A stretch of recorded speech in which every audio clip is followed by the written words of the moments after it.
வணக்கம் நண்பர்களே. நம்ம வாழ்க்கையில ஏதோ ஒரு விஷயம் சின்ன தப்போ கெட்டதோ நடந்துச்சுன்னா, ஐயோ இப்படி நடந்துச்சே அப்படின்னு மனம் கலங்கவோ துயரப்படவோ வருத்தப்படவோ கூடாது. நம்பிக்கையோட மன தைரியமா இருக்கணும். அப்படி இருந்தோன்னா எல்லாம் நல்லபடியாக தான் நடக்கும் என்பதை எடுத்து சொல்லும் ஒரு சிறிய கதை தான் இது. வாங்க கதைக்குள்ள போகலாம். Welcome to Curious Seconds channel. முன்னொரு காலத்தில் மலையை ஒட்டிய ஒரு சிறிய கிராமத்தில் துறவி ஒருவர் வாழ்ந்து வந்தார். அவர் பிறப்பிலிருந்தே பார்வையற்றவராக இருந்தார். ஆனால் அவரது ஞானம் மிகவும் பரந்ததாக இருந்தது. கிராமவாசிகள் எப்போதும் அவருடைய ஆலோசனையை நாடினர். அவர் தனது பெரும்பாலான நாட்களை மலையின் மேல் உள்ள கோவிலில் தியானத்தில் கழித்தார். ஒரு நாள் ஒரு ஆர்வமுள்ள இளைஞன் துறவியை பார்க்க கோயிலுக்கு வந்தான். அவர் துறவியின் ஞானத்தை பற்றி கேள்விப்பட்டிருந்தான். அவரிடமிருந்து கற்றுக்கொள்ள விரும்பினான். அவர் துறவியை அணுகி, துறவியே, உங்களால் பார்க்க முடியாவிட்டாலும் நீங்கள் புத்திசாலி மற்றும் அமைதியானவர் என்று நான் கேள்விப்பட்டேன். ஆனால் என் வாழ்க்கையில் பல விஷயங்களால் நான் கஷ்டப்படுகிறேன். எனக்கு ஏன் கெட்ட விஷயங்கள் நடக்கின்றன என்பதை என்னால் புரிந்து கொள்ள முடியவில்லை. ஏன் என்று எனக்கு கற்பிக்கிறீர்களா? துறவி அந்த இளைஞனின் முகத்தை பார்த்து, நான் உனக்கு என் வாழ்க்கையில் நடந்த ஒரு நிகழ்வை சொல்கிறேன். ஒருவேளை இது உனக்கு புரிந்து கொள்ள உதவும் என்று கூறினார்.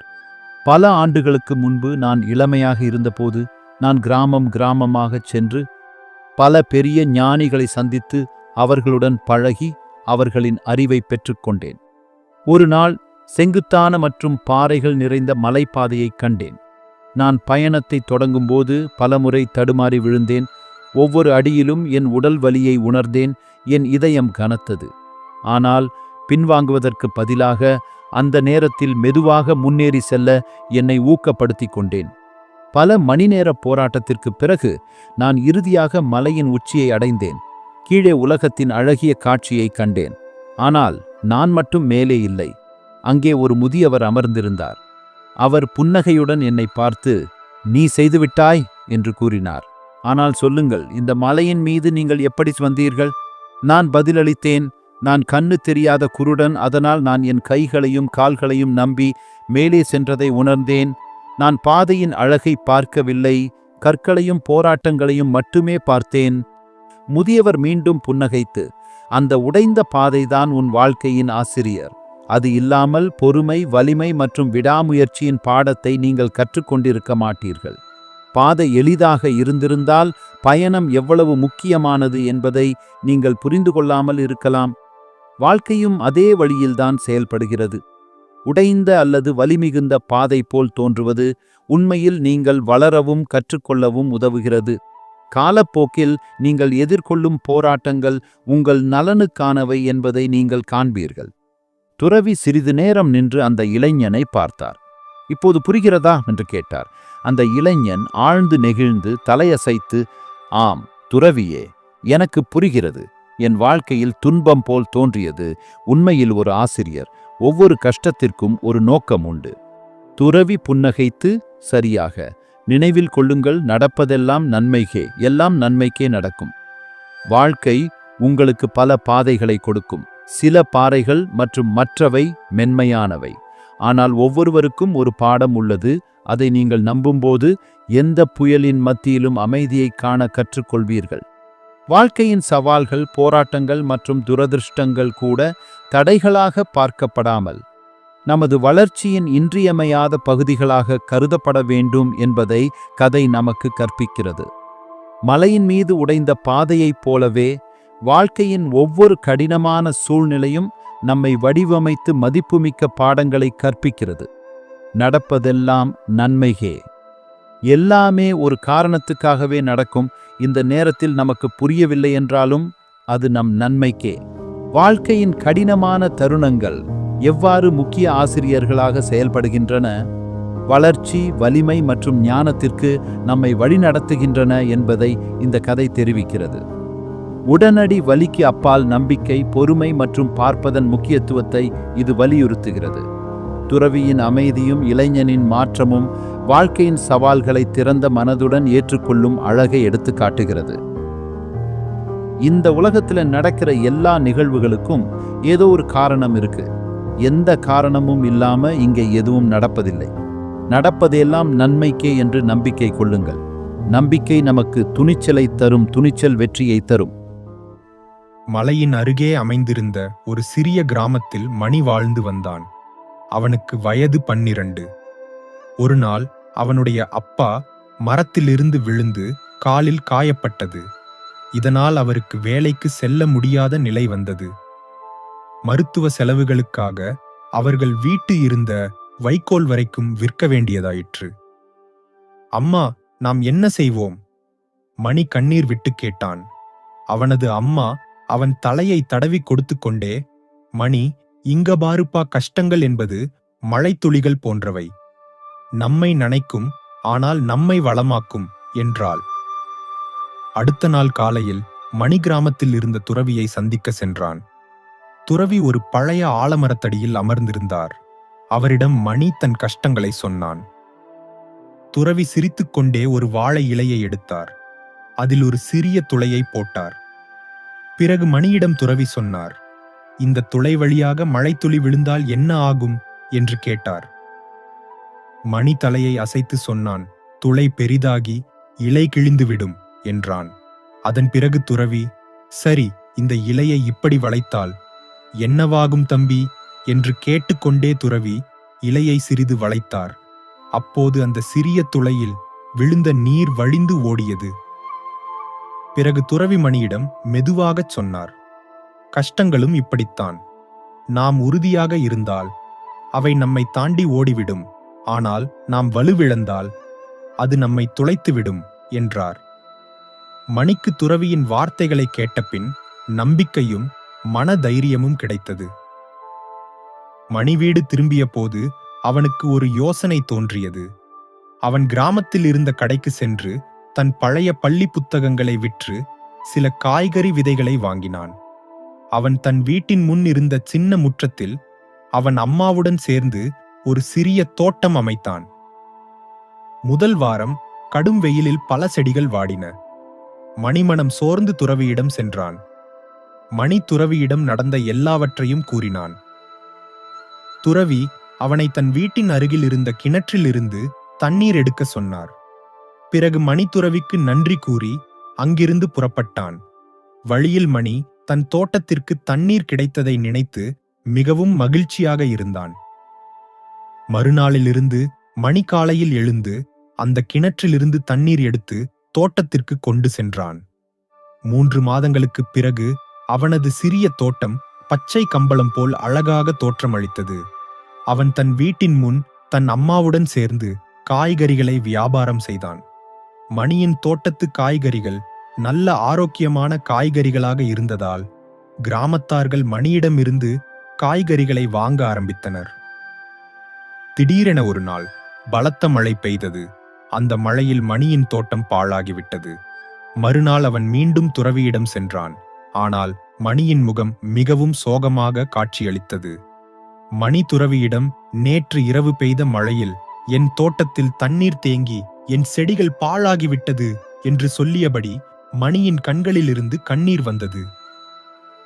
துறவி அருகிலிருந்த ஒரு பாறையை காட்டி, இந்த பாறையை பார், இதிலுள்ள சிறிய பள்ளங்கள் எப்படி உருவாயின என்று கேட்டார். அதற்கு மணி, அந்த பாறையின் மீது தொடர்ந்து தண்ணீர் விழுந்ததால் துறவியே. ஆம், சரியாக சொன்னாய். இன்னும் உன் வாழ்க்கையில் இது போன்ற நிறைய மழை வரும். ஆனால் நீ தொடர்ந்து முயற்சி செய்தால் அந்த அனுபவங்கள் உன்னை வலிமையானவனாக்கும் என்று கூறி மணியை அந்த ஊரில் இருந்த விவசாயியிடம் கூட்டி சென்றார். பிறகு மணி அந்த விவசாயியிடம் ஆலோசனை கேட்டு அறிந்தான். மணி மீண்டும் தோட்டத்தை சரி செய்தான். இந்த முறை அவன் மழைக்கு தயாராக கூடுதல் பாதுகாப்பு ஏற்பாடுகள் செய்தான். அப்படியே 1 வருடம் கழித்து அவர்களது குடும்பம் மீண்டும் பழைய நிலைக்கு வந்தது. மணியின் தோட்டத்தில் உள்ள காய்கறிகள் கிராமத்தில் பிரபலமாக இருந்தது. ஒரு நாள் துறவி மணியை சந்திக்க மணியின் வீட்டிற்கு வந்தார். துறவி மணியிடம்தான் இந்த கிராமத்தில் இருந்து வேறு இடத்திற்கு செல்வதாக கூறினார். இதை கேட்டதும் மணியின் கண்கள் கலங்கியது. பிறகு துறவி தன் பையில் இருந்து ஒரு சிறிய மூடிய பானையை எடுத்து மணியிடம் கொடுத்தார். மணி அதை திறந்து பார்த்தான். அதில் ஒரு விதை இருந்தது. துறவி மணியிடம், இதை உன் வீட்டின் அருகே புதை என்றார். இது என்ன விதை என்று கேட்டான் மணி. அதற்கு துறவி, ஒவ்வொரு கஷ்டமும் உன்னை வளர்க்கும். நீ அதை அழிக்க முயற்சி செய்யாதே, மாறாக அதிலிருந்து கற்றுக்கொள். இந்த வார்த்தைகளை உன் நினைவில் வைத்துக்கொள். எப்போதெல்லாம் உன் வாழ்க்கையில் கஷ்டங்கள் வருகிறதோ அப்போதெல்லாம் நீ இந்த மரத்தை பார், அது உனக்கு இந்த வார்த்தைகளை நினைவூட்டும் என்று கூறிவிட்டு அங்கிருந்து புறப்பட்டார் துறவி. மலையின் அடிவாரத்தில் அமைந்திருந்த அமைதியான ஜென் மடத்தில் ஒரு ஜென் குருவின் கீழ் அரவிந்த் என்கிற இளம் மாணவர் வாழ்ந்து வந்தான். அவன் திறமைசாலி, ஆவலுடன் கற்றுக்கொள்ளும் மாணவராக இருந்தாலும் கடந்த கால நிகழ்வுகளை மறக்க முடியாமல் சுமந்து வாழ்ந்து வந்தான். ஒரு நாள் ஜென் குரு அரவிந்தை அழைத்தார். கையில் ஒரு அழகான சிராமிக் பவுலை காட்டி, இது மிகவும் அழகாக உள்ளதா? இதை நான் உனக்காக வாங்கினேன். இது நான் உனக்கு கொடுக்கும் பிறந்த நாள் பரிசு. அரவிந்த், இந்த பரிசு எனக்கு மிகவும் பிடித்திருக்கிறது. நன்றி குருவே. ஆனால் நினைவில் கொள், இது என்றென்றும் நிலைக்காது என்றார் குரு. அரவிந்த் பவுலின் அழகை பார்த்து மகிழ்ந்தான். அதை மிகவும் விரும்பியதால் தினசரி பயன்படுத்த ஆரம்பித்தான். தண்ணீர் எடுக்க, மலர்களை வைக்க, சில நேரங்களில் வெறுமனே பார்ப்பதற்காகவும் அவன் அதை உபயோகித்தான். அந்த பவுல் அவனது தினசரி வாழ்க்கையில் பயனுள்ளதாக மாறியது. ஒரு நாள் பவுலை சுத்தம் செய்யும் போது அது அவன் கைகளிலிருந்து தவறி கீழே விழுந்து சிதறியது. பல துண்டுகளாக உடைந்ததை பார்த்து அவன் கொஞ்ச நேரம் உறைந்து நின்று கொண்டே பார்த்தான். மனம் கனந்தவன். நான் மிகவும் கவனமாக இருந்திருந்தால் இப்படி நடந்திருக்காது. இதை நான் எப்படி உடைத்தேன் என்று தன் மீது குற்றம் சாட்டினான். அந்த துண்டுகளை கூடியெடுத்து ஜென் குருவின் அருகே சென்றான். குருவே, அவன் துக்கத்துடன் சொன்னான், நான் இந்த அழகான போல்லை உடைத்து விட்டேன். இது எனக்கு மிகவும் பயனுள்ளதாக இருந்தது. ஆனால் இப்போது என்னால் திருப்பி பெற முடியவில்லை. குரு அவனுடைய கையில் இருந்த பவுலின் ஒரு துண்டை எடுத்துக்கொண்டார். அதை பார்த்து சிறு புன்னகையுடன் கூறினார், அரவிந்த், நான் உனக்கு இந்த பவுலை கொடுத்தபோது இது ஒரு நாள் உடையும் என்பதை தெரிந்திருந்தேன். இவை எல்லாம் தற்காலிகமானவை. இது தன் கடமையை முடித்துவிட்டது. அதை குற்றமாக எண்ணாமல் விட்டுவிடு. அரவிந்த் குழப்பத்துடன் கேட்டான், ஆனால் குருவே, எனக்கு இது ரொம்ப பிடித்திருந்தது. இது என்னால் மறக்க முடியாத ஒன்றாக இருக்கிறது. குரு அவனை தோட்டத்துக்கு அழைத்து சென்றார். அங்கு ஒரு ரோஜா மலர்வாடி சுருங்கி இருந்தது. இந்த ரோஜா மலரை பாரு. இது ஒரு காலத்தில் பூத்து குலுங்கி மகிழ்ச்சி கொடுத்தது. ஆனால் இப்போது இது வாடி சுருங்கி மண்ணில் விழுந்து கிடக்கிறது. இதனால் புதிய வாழ்க்கை மலர இருக்கிறது. வாழ்க்கையில் ஒவ்வொரு முடிவும் புதிய தொடக்கத்திற்கான வாய்ப்பாகவே இருக்கிறது என்றார் குரு. அரவிந்த் குருவின் வார்த்தைகளை ஆழமாக கேட்டு சிந்தித்தான். அதன் பிறகு அவன் கடந்த காலத்தை பிடித்து நிற்பதற்கு பதிலாக நெருப்பின் மேல் தண்ணீர் ஊற்றுவது போல் தன் மனதை அமைதியாக மாற்றிக்கொண்டான். இந்த கதை ஒரு பெரிய பாடத்தை நமக்கு கற்றுத்தருகிறது. கடந்தவற்றை பிடித்து வைத்திருப்பதே நம்முடைய துயரத்திற்கு காரணம். ஒவ்வொரு முடிவும் புதிய தொடக்கத்தை அளிக்கிறது. முன்னேறி வாழ்ந்தால் வாழ்க்கை எளிதாகும். நாமளும் நம்ம வாழ்க்கையில முடிஞ்சு போன விஷயத்தை எல்லாம் யோசிக்க ஆரம்பிச்சு நிகழ்காலத்தில் இருக்கிற சந்தோஷத்தை இழந்து விடுகிறோம். முடிஞ்சு போன ஒரு விஷயத்தை நம்மளால மாற்ற முடியாது. இந்த உலகத்தில் மாற்றம் ஒன்றுதான் மாறாதது.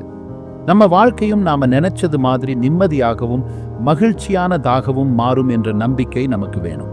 இன்னைக்கு வேணும்னா நாம வாழுற வாழ்க்கையில பல துன்பங்கள், துயரங்கள், கஷ்டங்கள், வேதனைகள், பிரச்சனைகள் சூழ்ந்திருக்கலாம். ஆனால் இது எதுவுமே நிரந்தரமில்லை.